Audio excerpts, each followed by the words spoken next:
Hey, I'm Kara with Surplus Building Materials, and I'm here today to show you how to work with B-grade tile. We get a lot of questions about B-grade tile, and we kind of just want people to actually see what would be in a box of B-grade tile, what you're looking for as far as things you might have to have you or your contractor work with, and give you an idea of how we do it when we use B-grade tile in our own installations. So first you're going to want to open all the boxes. And there are kind of four main things that you might be looking for.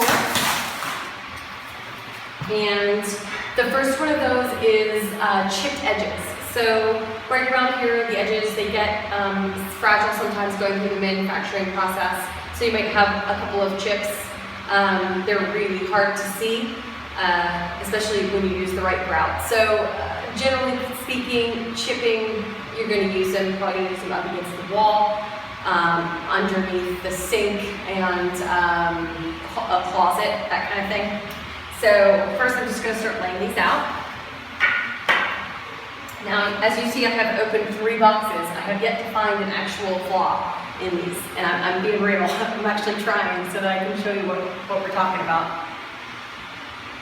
So another thing that you might find is that a tile is not exactly square, or possibly has a different width and height, just a slight, maybe just a few millimeters, but it can make a difference.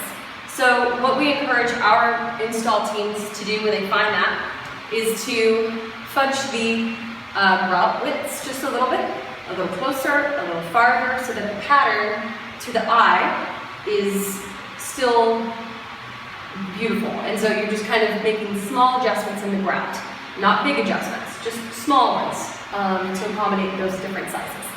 So I'll keep playing here.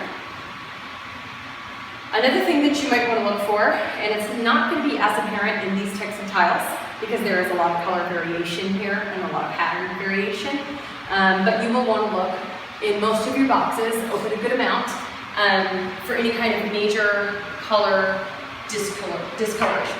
So in those cases, what you'll do is you'll make your own pattern. People who work with tile are very used to using that method of just laying it out. First, kind of mixing and matching, so 2 that are very closely together aren't side by side, and then you have 3 or 4 identical. You'll want to put the ones in a nice variegated kind of look and feel, especially when you're working with natural stone, but also B-grade tile. Another thing that you're going to want to look for is any slight bowing. So that could be the floor if you didn't float it right, but hopefully you've done that. And so what you're going to be looking for is just a very slight bowing. It usually happens on one of the other sides of the tile, so you can cut that off. Don't use the bowing part, and use the cut pieces around the edges of your room, as you would anyways need to cut tile, or possibly the closet when there's not going to be a lot of foot traffic. Wherever, it's still usable.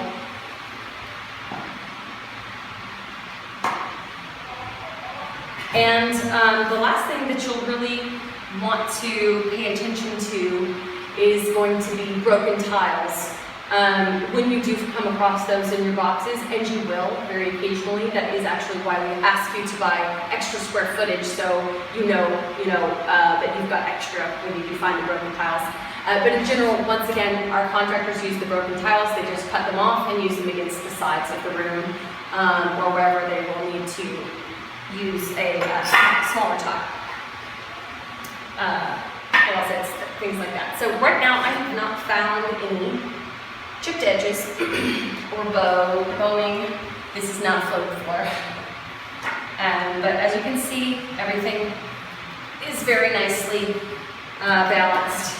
And I haven't even found, yes, perfect, I found a chip. Okay, so actually this is a broken piece, as you can see here. And so what I would do in this case is cut the tile here, or wherever you're going to need to cut it, and set this off to the side and use it against the sides of the walls, or in a closet, behind the toilet, things like that. So I'm so happy that I found a broken one for you. And I think that this has been clear. If you have any other questions, of course, please call us or email us at info@sbmtx.com.